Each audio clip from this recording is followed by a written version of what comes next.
Having a direction and an overarching meaning in life helps you live longer, helps buffer against setbacks, and is linked with well-being. Finding your purpose is more than just a cliché or a dream that will never be fulfilled. It's actually a tool for a better, happier, healthier life that too few people attempt to use. In fact, only around 25% of adults cite having a clear sense of purpose about what makes their lives meaningful. You probably earn a good living, but also define success as something more than money and the things it can buy.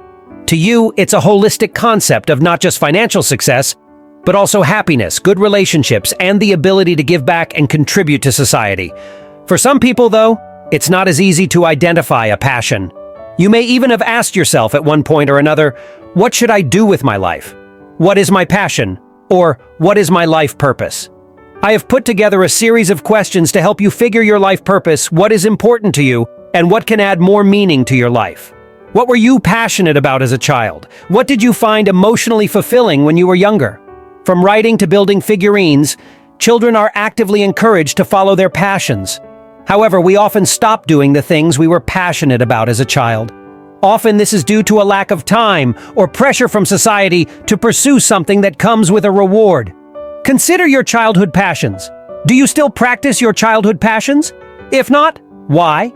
Would you still feel passionate about the same things now?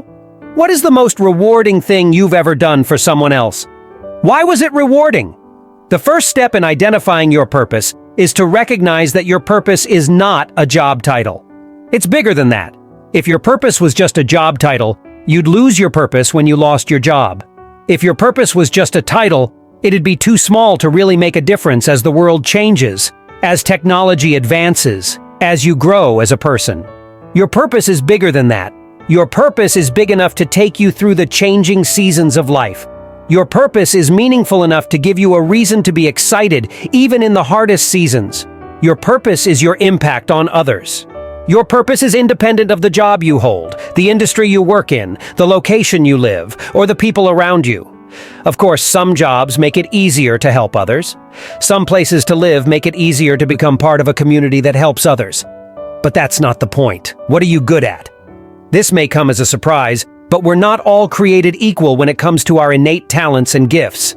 There are some things certain people just naturally excel at, period. Here's an example. Let's say you've always had a knack for drawing.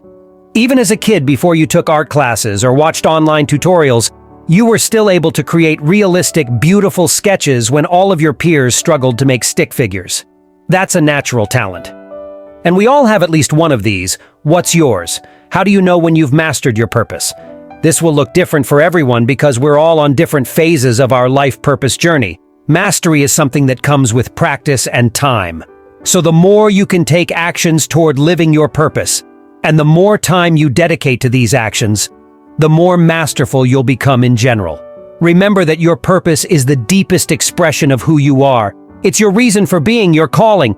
And if that's the case, then what you really need to master is yourself. You can do this with a strong foundation of self-awareness. Continue to learn about yourself. Pay attention to the thoughts and emotions you experience. Think about how you interact with the world and those around you. Understanding your thoughts and emotions can really tell you a lot about yourself. If you didn't have a job, how would you choose to fill your hours? Here is something to ponder.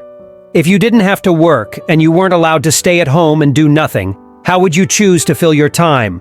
Where would you go and what would you do? Let's say you use some of the time to relax and unwind and some to exercise. What would you do with the rest of your time? Would you spend the day doing something active like exploring the town? Would you go to a museum or visit art galleries? Would you read, volunteer somewhere, take a class? Where would you volunteer? Which class would you take? When money isn't an issue and you can devote yourself solely to your passion, what would this passion be? If you had a dream, could you make it happen? Give this serious thought.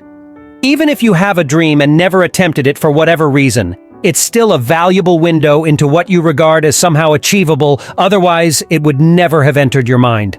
Think of the many people who made seemingly impossible dreams become reality, and take heart from that. Who do you look up to? What is it about them that inspires you? You can take steps towards following your life purpose right now. There's help everywhere. You don't have to know everything yourself. and you don't have to do everything yourself. You can get help to make your dream come true. How can you get better? Once you identify your uniqueness, you need to fine-tune and work harder at it to set yourself apart. While having talent helps make you special, developing it further can make you strong. Your growth potential is connected to your strengths. In your weak areas, your growth potential is low. But when you're working to improve your strength, you have a higher capacity. Who do you spend time with, and what do you talk about? Most of us spend time with people who share our interests and outlook on life. There might be a clue in there for you. Are you spending most of your free time with cycling buddies or just drinking buddies? Do you talk mostly about your shared passion for cycling and improving the sport, or do you just chew the breeze with some friends at the local bar? Do the people you spend your free time with help to give you an indication of your real passion? What do you talk about? Do you find people ask you for advice? Why would people ask you for advice? Do you have any specialized knowledge? How did you come by that knowledge? Is it something that you feel is what you were meant to do?